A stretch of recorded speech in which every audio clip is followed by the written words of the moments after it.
Profit Mohammad के death के बाद कौन नया खलीफा होगा, इसके बारे में मल्टीपल डिस्कशन होने लग गई थी। हजरत अली, जो पूरी दुनिया की आप मैप देख लो, इसमें मिडिल पॉइंट पे आते हैं। जो ज्यादातर रिचेस्ट कंट्री है यूरोप की, इससे मिडिल ईस्ट इसमें आते हैं, इसलिए इसको मिडिल ईस्ट कहते हैं। राजा शाह आते ही वेस्टर्न कल्चर के ऊपर ध्यान देते हैं, इंफ्रास्ट्रक्चर डेवलप करने के ऊपर ध्यान देते हैं।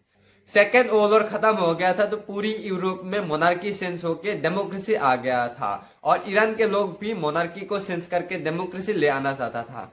1951 में जब मोहम्मद मुसद्दस जीतकर प्राइम मिनिस्टर बनते तब इसने ऑयल को नेशनलाइज कर दिया। अमेरिका ईरान को न्यूक्लियर फैसिलिटी प्रोवाइड करते हैं, इसके लिए स्किल वर्कर, टेक्नोलॉजी और साइंटिस्ट देते हैं, जो बाद में इसको डिस्ट्रॉय करने के लिए मिलियंस ऑफ रुपया इन्वेस्ट करते हैं। ईयर 1979 में ईरान में रेवोल्यूशन हो गया था, लोग प्रोटेस्ट करने लग गई थी। 1 फरवरी 1979 में रुहुल्लाह खोमेनी वापस ईरान में आते हैं। इसको देखने के लिए हजारों लाखों लोग एक भीड़ में इकट्ठा हो जाते हैं। इसके बाद ईरान को इस्लामिक रिपब्लिक बनाया जाएगा या नहीं जाएगा, इसके लिए वोट होते हैं। 8.2% लोग वोट देते हैं, इसको बनाया जाएगा इस्लामिक रिपब्लिक। ईरान के कोई भी न्यूक्लियर साइंटिस्ट जो न्यूक्लियर प्रोग्राम से जुड़ी होते हैं, इसको इजराइल किसी न किसी तरह से मार देते हैं। हजरत प्रॉफिट मोहम्मद के डेथ के बाद कौन नया खलीफा होगा, इसके बारे में मल्टीपल डिस्कशन होने लग गई थी। हजरत अली, जो शिया कम्युनिटी है, इसने अपना खलीफा बनाया था। हजरत प्रॉफिट मोहम्मद को इसने सन इन लॉ कहते हैं। हजरत अबू बकर, जो सुन्नी कम्युनिटी है, इसने अपना खलीफा बनाया था। इसने हजरत मोहम्मद को फादर इन लॉ कहते हैं। देखिए, ईरान जो अलग ट्रेडिशन फॉलो करते हैं और सऊदी अरब जो अलग ट्रेडिशन फॉलो करते हैं। देखिए, ईरान मिडिल ईस्ट के सबसे पुराना कंट्री है, फिर भी अरब लीग में ईरान को नहीं ले गया है। जो अरब बोलते हैं, इसको ही अरबिन लीग में लिया गया है। ईरान तो पारसी बोलते हैं, इसलिए ईरान को अरब लीग में इनवाइट नहीं किया गया है। पूरी दुनिया की आप मैप देख लो, इसमें मिडिल पॉइंट पे आते हैं। जो ज्यादातर रिचेस्ट कंट्री है यूरोप की, इससे मिडिल ईस्ट इसमें आते हैं, इसलिए इसको मिडिल ईस्ट कहते हैं। मिडिल ईस्ट के जो कंट्री है, इसमें मुस्लिम मेजोरिटी कंट्री ज्यादातर है। रशिया मिडिल ईस्ट के सबसे पुराना कंट्री है, फिर भी अरब पूरी मुस्लिम कम्युनिटी का हेड है। देखिए, मिडिल ईस्ट ऐसा ही कोई कंट्री नहीं है, मिडिल ईस्ट बहुत इंपॉर्टेंट है पूरी दुनिया के लिए।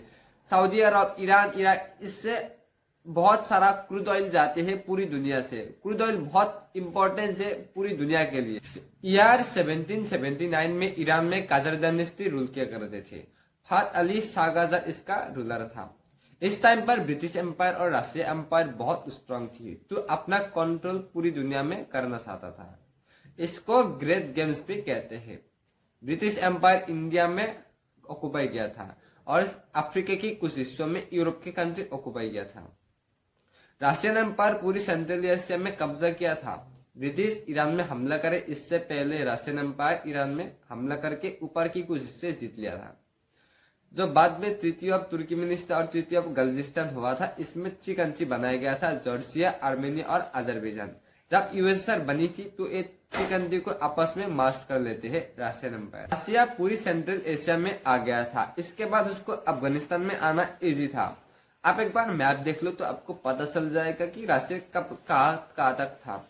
तो इस टाइम पर अफगानिस्तान में रूल करते थे दोस्त मोहम्मद खान, और ब्रिटिश एम्पायर इस पे हमला कर देते हैं। इसको एंग्लो अफगानिस्तान वॉर कहते हैं। 1842 में इसमें खुद का पवित्र रूलर शाह शुजा को बैठा कर इसको एक बफर स्टेट बनाया था, क्योंकि ब्रिटिश एम्पायर अफगानिस्तान में आना नहीं चाहता था, क्योंकि इसमें माउंटेन और डिजर्ट है। इसमें जो आर्मी डिप्लॉय करके इसके बहुत कॉस्ट आएगा, इसको ब्रिटिश सरकार नहीं सुखाना चाहता था। और जो ब्रिटिश एम्पायर है रशियन एम्पायर के साथ सीधा आमने सामने आना नहीं चाहता था, क्योंकि 2 सुपर पावर कभी आमने सामने आते नहीं है। सरकार अफगानिस्तान को जीतकर एक बफर स्टेट बनाया था। बफर स्टेट 2 कंट्री के बीच होते हैं, ब्रिटिश और इंडिया, इसलिए इसको बफर स्टेट बनाया था। इसमें एक छोटा सा प्लेस है हिरात प्लेस। जो हिरात प्लेस है वो ईरान में रूल करने वाली जो सफेद डायनेस्टी थे इसके अंदर में आती है, इसलिए ईरान 1856 में हमला कर देते हैं अफगानिस्तान पे। इस टाइम पर ब्रिटिश सुपर पावर थी, इसने हर कोई प्लेस पर ऑक्युपाई करके बैठी थी।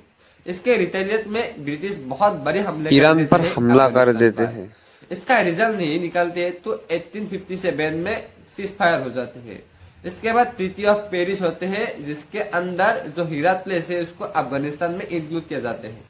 ईरान में फाइनेंशियल क्राइसिस आ गया था। इस टाइम पर ब्रिटिश एम्पायर और रशियन एम्पायर इसको लोन देते हैं। जो ईरान लोन नहीं चुका पाते हैं तो इनडायरेक्टली रशियन एम्पायर और ब्रिटिश एम्पायर ईरान में आ जाते हैं। जो ईरान की इंडस्ट्री है इसको रशियन एम्पायर ले लेते हैं ताकि वो ईरान के थ्रू एशिया में इजीली आके ट्रेड कर सकते हैं। जो इसका रिसोर्सेस है इसको ब्रिटिश यूज करेगा। ब्रिटिश इधर डायरेक्ट इन्वॉल्व नहीं होते हैं। विलियम डी आर्स एक ब्रिटिश बिलियनर थे, इसको इसके लिए परमिशन देते हैं। विलियम डी आर्स ईरान आते हैं और इस पर खुदाई कर देते हैं। 16 अप्रैल 1901 में दुनिया की फर्स्ट ऑयल फील्ड डिस्कवर हो जाते हैं। इसके बाद इसका जो कंपनी था इसका नाम रख दिया था Anglo Persian oil company. Iran में बहुत सारा माउंटेन्स है, डिजर्ट है, इसमें खुदाई करना बहुत कॉस्ट आ रहा था। दूसरे तो इधर बड़े बड़े ऑयल फील्ड नहीं मिल रहा था और इसको रिफाइन करने के लिए एक बहुत लंबी रूट पकड़ के उसको ब्रिटिश ले लाया जाता था और इसके बाद इसको रिफाइन करके दुनिया के मार्केट में बिकना पड़ते हैं। ये बहुत महंगी आते हैं। 26 अप्रैल 1908 में मस्जिद सलमान में एक बहुत बड़ी ऑयल फील्ड डिस्कवर हो गया था। लेकिन ये डिस्कवर होने के बाद भी इसका जो दिक्कत है वो बहुत बड़ी थी, क्योंकि इसको रिफाइन करने के लिए बहुत लंबी रूट पकड़ के जाना पड़ते थे। जहाँ पे रिफाइन होके ऑयल और गैस बनते हैं इसके बाद इसको सेल कर सकते हैं। इसलिए इसका जो शेयर है वो बाद में ब्रिटिश सरकार को बेच देगा। 1914 में इसका 51% ब्रिटिश गवर्नमेंट को इसका शेयर दे देते हैं और 1935 में इस कंपनी का नाम बदल के एंग्लो ईरानी ऑयल कंपनी रख देते हैं। देखिए जो ऑयल है वो ईरान से निकल रहा है। इसके बाद इसका जो ओरिजिनल प्रॉफिट है वो ब्रिटिश गवर्नमेंट और विलियम डी आर्स रख रहा है। इसका 16% प्रॉफिट ही ईरान को मिल रहा था। इसके लिए 1951 में प्रेसिडेंट मोहम्मद मुसादत आते हैं और इसका जो ऑयल को नेशनलाइज कर देते हैं, जिसके बाद इसका जो ओरिजिनल प्रॉफिट है वो ईरान को मिलने लगी थी। लेकिन बाद में और 1954 में ब्रिटिश गवर्नमेंट वापस से आते हैं और इस कंपनी का नाम ब्रिटिश पेट्रोलियम ऑयल कंपनी रख देते हैं। ईयर्स 1925 में काजर डायनेस्टी डिक्लाइन हो जाते हैं और पहलवी डायनेस्टी आ जाती है। इसका रूलर का नाम है राजा शाह। राजा शाह आते ही वेस्टर्न कल्चर के ऊपर ध्यान देते हैं, इंफ्रास्ट्रक्चर डेवलप करने के ऊपर ध्यान देते हैं। लेकिन इसने एक चीज गलत कर दिया, वो है 1930 में इसने जर्मनी के साथ दे दिया, क्योंकि जो रशियन एम्पायर और ब्रिटिश एम्पायर है इसके लिए ईरान बहुत इंपॉर्टेंस है। जर्मनी का भी बहुत इंपॉर्टेंस है, क्योंकि जर्मनी जब यूरोप में ऑक्यूपाई करने के लिए आगे जाएगा तो इसका जो सप्लाई से है वो ना रुके, इसलिए इसने ईरान को अपना साथ ले लिया था। बाद में इसके लिए रशियन एम्पायर और ब्रिटिश एम्पायर इसके ऊपर आते हैं। सेकेंड वर्ल्ड वॉर खत्म हो गया था तो पूरी यूरोप में मोनार्की सेंस होके डेमोक्रेसी आ गया था और ईरान के लोग भी मोनार्की को सेंस करके डेमोक्रेसी ले आना चाहता था। इसके लिए इसके बाद एक बहुत बड़ी नेता थी Mohammad Mosaddegh. Iran top 3 oil producing country है। इसके बाद भी इसका जो ओरिजिनल प्रॉफिट है वो ईरान को मिल नहीं रहा था। इसके 16% प्रॉफिट ही ईरान को मिल रहा था। ईरान से क्रूड ऑयल निकल रहा है, इसके जो वर्कर है वो ईरान के है, फिर भी इसका ओरिजिनल प्रॉफिट ईरान को मिल नहीं रहा था। 1951 में जब मोहम्मद मुसादत जीतकर प्राइम मिनिस्टर बनते तब इसने ऑयल को नेशनलाइज कर दिया था। मतलब पूरी ऑयल का जो एग्जिट है वो ईरान को मिलना चाहिए, क्योंकि ईरान से ऑयल निकल रहे हैं। इसके बाद जो ऑयल कंपनी था वो रातों रात उसको भागना पड़ गया था। जो अमेरिका पूरी दुनिया घूम घूम के डेमोक्रेसी का पाथ पर आते हैं, वो अमेरिका ईरान पर शुभ हो जाते हैं। ईरान में डेमोक्रेसी को हटाकर मोनार्की ले आना चाहता था। जब सेकेंड वर्ल्ड वॉर खत्म हो गया था तब अमेरिका सुपर पावर बना था। इसको चलने के लिए बहुत सारा क्रूड ऑयल की जरूरत होती है, इसलिए क्या करते हैं ब्रिटिश के साथ वो ईरान में एंटर करते हैं। इसके लिए अमेरिका की CIA और ब्रिटिश की M16 इंटेलिजेंस सर्विस ईरान में आते हैं और इसका जो सत्ता है इसको बदल के PLD को ले आना चाहता था। ईयर्स 1953 में मोहम्मद मुसादत को अरेस्ट कर लेते हैं। मोहम्मद मुसादत एक डेमोक्रेटिक कंट्री का सिलेक्टेड प्राइम मिनिस्टर था। इसके बाद बहुत बड़ी प्रोटेस्ट होते हैं ईरान में, जिसको लीड कर रहा था रुहुल्लाह खोमेनी, जो बाद में सुप्रीम लीडर बनेगी ईरान के। ब्रिटिश और अमेरिका इसको बहुत अच्छी तरह से काउंटर करते हैं। 1953 से 1954 तक एक ईयर ब्रिटिश और अमेरिका खुद के कंट्रोल में रखते हैं ईरान को। 1954 में पहलवी डायनेस्टी को लेते हैं। इसके साथ कंसोर्टियम एग्रीमेंट होते हैं जिसके तहत 50% ऑयल की प्रॉफिट वेस्टर्न कंपनी रख लेगा और 50% प्रॉफिट ईरान को मिलेगा। वेस्टर्न कंपनी में से ब्रिटिश, फ्रांस और अमेरिका की कंपनी रहेगी और इस कंपनी का नाम बदल के ब्रिटिश पेट्रोलियम ऑयल कंपनी रख देते हैं। पहलवी डायनेस्टी का फाउंडर था राजा शाह पहलवी, जिसने वेस्टर्न कल्चर के ऊपर ध्यान देते हैं। और इसके बाद राजा पहलवी जो वेस्टर्न कल्चर को ज्यादा ध्यान देते हैं। इसके बाद ईयर्स 1963 में इसने व्हाइट रेवोल्यूशन ला देते हैं पूरी ईरान में। मतलब अब पूरी तरह से वेस्टर्न कल्चर ईरान में लागू हो गया है। अमेरिका ईरान को न्यूक्लियर फैसिलिटी प्रोवाइड करते हैं। इसके लिए स्किल वर्कर, टेक्नोलॉजी और साइंटिस्ट देते हैं जो बाद में इसको डिस्ट्रॉय करने के लिए मिलियंस ऑफ रुपए इन्वेस्ट करते हैं। देखिए, न्यूक्लियर फैसिलिटी में यूरेनियम चाहिए होते हैं। यूरेनियम एक बहुत हैवी मेटल्स होती है।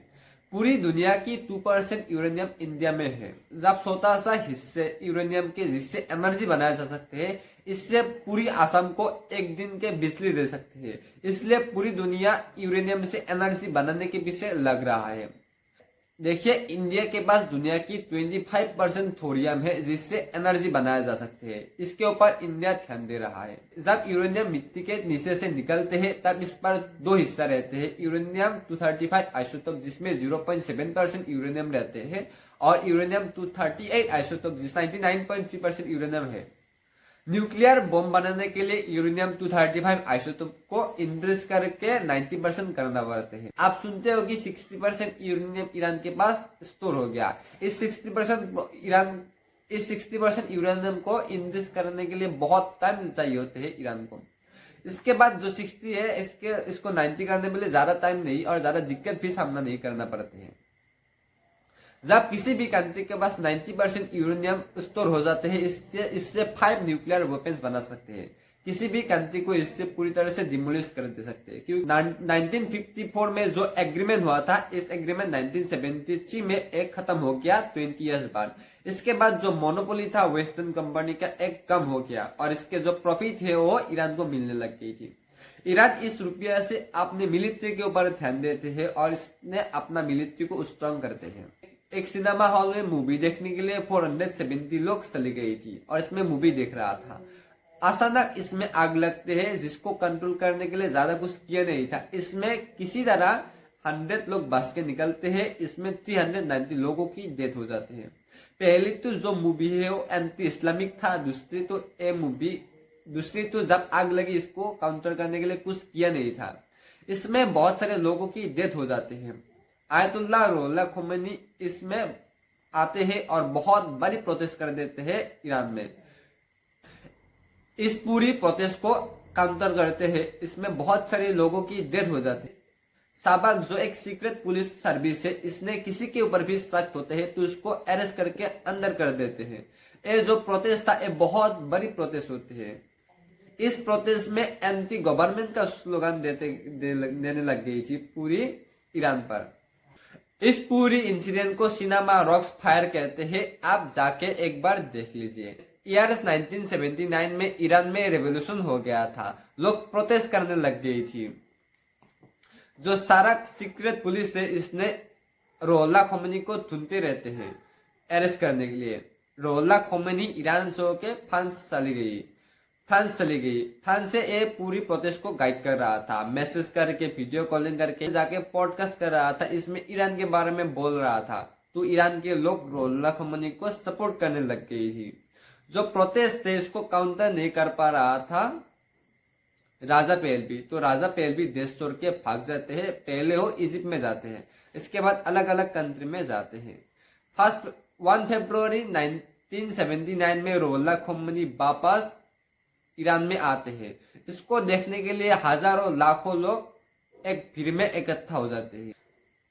इसके बाद ईरान को इस्लामिक रिपब्लिक बनाया जाएगा या नहीं जाएगा इसके लिए वोट होते हैं। 8.2% लोग वोट देते हैं इसको बनाया जाएगा इस्लामिक रिपब्लिक। ईरान एक बहुत बड़ी कंट्री है। इसका जियोग्राफी भी इसके लिए एक डेंजर्स है। इसमें Zagros mountain, Great Salt Desert है। जो मेन आर्मी है उसको मूव करने के लिए बहुत टाइम चाहिए होती है। इसलिए IRGC बनाया गया था, इस्लामिक रिवोल्यूशन कॉर्प गार्ड्स। जो पूरी ईरान को प्रोटेक्ट करेगा। Ayatollah Ruhollah Khomeini first supreme leader बन गया। इसके बाद वो कह दिया था कि God create Islam to be follow as per divine law. इससे पूरी इस्लाम कम्युनिटी के कंट्री डर गया था कि इसका भी रेजिम चेंज हो जाएगा। 1918 में रिपब्लिक ऑफ ईरान बन गया था और आयतुल्लाह रुहुल्लाह खोमेनी इसका सुप्रीम लीडर था। 1979 में जो रेवोल्यूशन हुआ था इसके बाद एक कंट्री बन गया था। तो इस टाइम पर जो ईरान के हालात थे वो बहुत अच्छे नहीं थे। इकोनॉमी पूरी तरह से कोलैप्स हो गया था, महंगाई बढ़ गया था। इसके बाद क्या करते हैं, ईरान के लोग अमेरिका की एम्बेसी पर हमला करके 52 डिप्लोमेट्स को पकड़ के रखते हैं। इसके बाद जो अमेरिका है, अमेरिका ने ऑपरेशन ईगल क्राउस लॉन्च करते हैं जो पूरी तरह से कोलैप्स हो गया। इसके बाद जो हॉस्टेस है उसको बहुत सारी जेलों में बांध के रख लिया था। जब तक राजा पहलवी को ईरान नहीं सौंपेगा तब तक इसको छोड़ नहीं दिया जाए।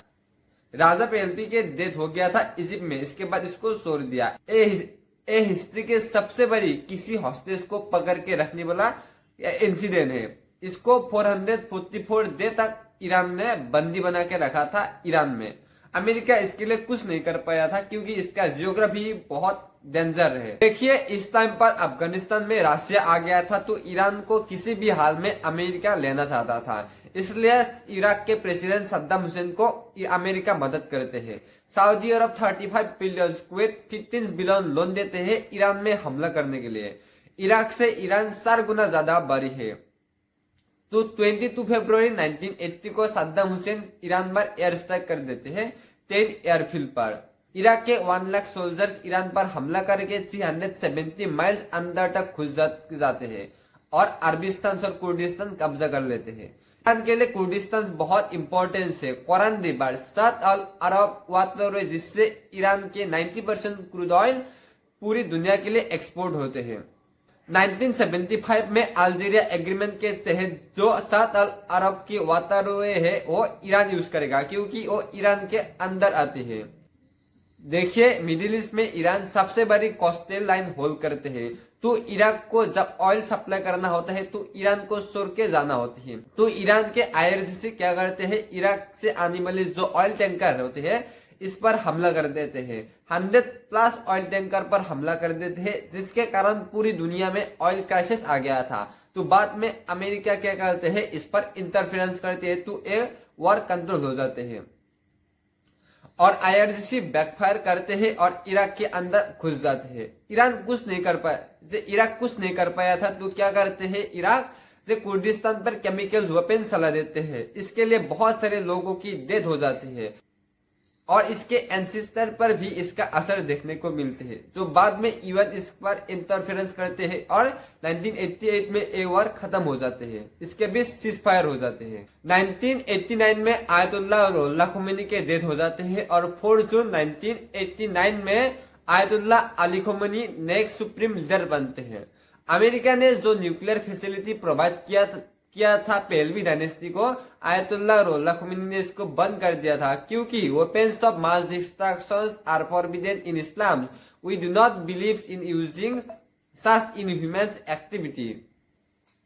इसके बाद आयतुल्लाह अली खोमेनी ने इसको चालू किया था क्योंकि उसको पता था कि अमेरिका एक ना एक दिन ईरान पर जरूर आएगा क्योंकि इसने ईरान को न्यूक्लियर फैसिलिटी प्रोवाइड किया था। इसलिए अमेरिका वापस जरूर ईरान में आएगा। इसलिए इसने क्या करते हैं, न्यूक्लियर फैसिलिटी को न्यूक्लियर बम बनाने के लिए नहीं, इसको एनर्जी बनाने के लिए होती है क्योंकि एनर्जी बनाने के लिए यूरेनियम फिशन करने पड़ते हैं। 1 ग्राम यूरेनियम जब फिशन करके किया जाते हैं तब इससे 24,000 मेगावाट बिजली जनरेट होते हैं। इससे एक घर को 3 इयर्स तक बिना रोके बिजली दे सकते हैं। इसका पावर 3 टन कोयला जलाने की बराबर होती। देखिए न्यूक्लियर बम बनाने में जितना कॉस्ट आते हैं इससे इसको डिप्लॉय करके फायरिंग करने में बहुत ज्यादा कॉस्ट आते हैं। जर्मनी टेक्नीशियन यूबर वांगसिंग फेरी ने कहा था इसको रेडी टू बॉम्बिंग के लिए 2.9 से 4.6 करोड़ रुपए का इन्वेस्टमेंट करना पड़ता है। ईरान के बाउंड्री 580 किलोमीटर से जिस पर 93 बिलियन लोग रहते हैं। सऊदी अरब की बाउंड्री 440 किलोमीटर से जिस पर 36.16 बिलियन लोग रहते हैं। 23 में 1932 में सऊदी अरबिया फॉर्मेशन हुआ। फिर भी पूरी इस्लाम कम्युनिटी का हेड है। ईरान जो मिडिल ईस्ट के सबसे पुराना कंट्री है, फिर भी ईरान इस्लाम की हेड नहीं है। सऊदी अरब एक मेजर ऑयल प्रोड्यूसिंग कंट्री है। इसके साथ अमेरिका एक एग्रीमेंट करते हैं कि आप जितना भी ऑयल निकालोगी वो डॉलर में सेल करोगे। इसके जब सऊदी अरब डॉलर में ऑयल को सेल करेगा, इसके बाद बहुत सारा डॉलर आ जाएगा। वो डॉलर के क्या करेगा, वो डॉलर का क्या करेगा? इसलिए अमेरिका क्या कहते हैं, जो डॉलर आपको मिलेगा वो आप यूएस ट्रेजरी बॉन्ड में इन्वेस्ट करना। इसमें जो सऊदी अरब है वो यूएस ट्रेजरी बॉन्ड में इन्वेस्ट करते हैं और खुद के सिक्योरिटी के लिए उसको जैसा भी इक्विपमेंट चाहिए होते हैं वो अमेरिका से ले आते हैं अपने डिफेंस को स्ट्रॉन्ग करने के लिए। जो अमेरिका इसको सिक्योरिटी प्रोवाइड करते हैं, इसके लिए सऊदी अरब पूरी डेवलप के ऊपर फोकस हो गया है, जिसके कारण आज सऊदी अरब पूरी दुनिया में फेमस हो गया है डेवलप और टूरिस्ट के लिए। ईरान के न्यूक्लियर फैसिलिटी को इंटरनेशनल एटॉमिक एनर्जी सेंटर जो IAEC है वो सीसीटीवी कैमरा लगा के देखते रहते हैं कि ईरान तो कहीं न्यूक्लियर बम नहीं बना रहा है। ये सारा चीज देखते रहते हैं IAEC। 2015 में अमेरिका की प्रेसिडेंट बाराक ओबामा था, तो बाराक ओबामा ने क्या करते हैं, ईरान के साथ एक एग्रीमेंट करते हैं कॉम्प्रिहेंसिव प्लान एक्ट, जिसके तहत वो कुछ लिमिटेड सैंक्शंस होगा जो ईरान में लागू होगा। इसके बाद जब ट्रम्प आते हैं तब ये जो बाराक ओबामा का जो एग्रीमेंट था उसको अनसक्सेसफुल कह के इसको पनिश करेगा। पहले तो IAEC जो है वो देखते रहते हैं कि ईरान क्या कर रहा है क्या नहीं कर रहा है। जब अमेरिका की कोई भी प्रेसिडेंट बन जाते हैं तो ईरान पर हमला कर देते हैं, कोई नेगोशिएशन में आ जाते हैं। तो इसके बाद जो ईरान है इसने जो IAEC का जो सीसीटीवी कैमरा है इसको फेंक देते हैं और सीक्रेटली इसको पूरी तरह से काम में लग जाते हैं न्यूक्लियर फैसिलिटी के ऊपर, क्योंकि इसके पास सारा कुछ था इसलिए इसने इसको सीक्रेटली करने के शुरू कर देते हैं। ईरान मिडिल ईस्ट के टेररिज्म ग्रुप को हेल्प करते हैं। पैलेस्टाइन में हमास, लेबनान में हिजबुल्लाह और यमन में हुती टेररिज्म को फंड करते हैं। 8 जून 2020 में अमेरिका ईरान पर एयर स्ट्राइक करते हैं। इस पर कासिम सुलेमानी जो कर्ड्स ग्रुप फोर्स के एक मेंबर्स होते हैं इसका डेथ हो जाते हैं। ईरान के कोई भी न्यूक्लियर साइंटिस्ट जो न्यूक्लियर प्रोग्राम से जुड़ी होते हैं इसको इजराइल किसी न किसी तरह से मार देते हैं। अजीत साहुरी, हुसैन फकीरजादा, मोहम्मद राजा साकेदी इसको डेथ हो जाते हैं। इसके कारण जो न्यूक्लियर फैसिलिटी है वो डिले हो जाते हैं, क्योंकि एक न्यूक्लियर साइंटिस्ट बनना बहुत टफ होती है और इसको बहुत टाइम चाहिए होती है। इसलिए इजराइल क्या करते हैं, बार बार इस न्यूक्लियर साइंटिस्ट को मार देते हैं, जिसके कारण इसका जो न्यूक्लियर प्रोग्राम है वो डिले हो जाते हैं। 22 जून 2025 में अमेरिका ने ऑपरेशन मिडनाइट हैमर्स लॉन्च किया था। अमेरिका की व्हाइट एयरबेस से B-2 स्टील बम्बर्स F-35 और F-22 अमेरिका से निकलते हैं और ईरान में आते हैं और BU-57 बंकर दस्तर बम जो 14 टन की होती है ये जमीन के 60 फुट नीचे जाके ब्लास्ट करते हैं और ईरान के न्यूक्लियर फैसिलिटी में वो हमला कर देते हैं। और अमेरिका की सबमरीन इसको टॉम हॉक मिसाइल से भी हमला करते हैं। ईरान को ये सारा बात पता था कि अमेरिका ईरान के न्यूक्लियर फैसिलिटी में हमला करेगा। इससे पहले बहुत सारी ट्रक न्यूक्लियर फैसिलिटी के अंदर चली जाती है और कुछ देर बाद ये निकलते हैं और निकलने के बाद अलग अलग डायरेक्शन होके बाद में एक साथ मार्च होके माउंटेन के अंदर छुप जाते हैं। इसके माउंटेन के अंदर पूरी तरह से न्यूक्लियर फैसिलिटी के लिए रखने के लिए इसका पूरा तरह से जुगाड़ कर रखा था ईरान, क्योंकि अमेरिका इस पर हमला करेगा ये बात ईरान को पता था।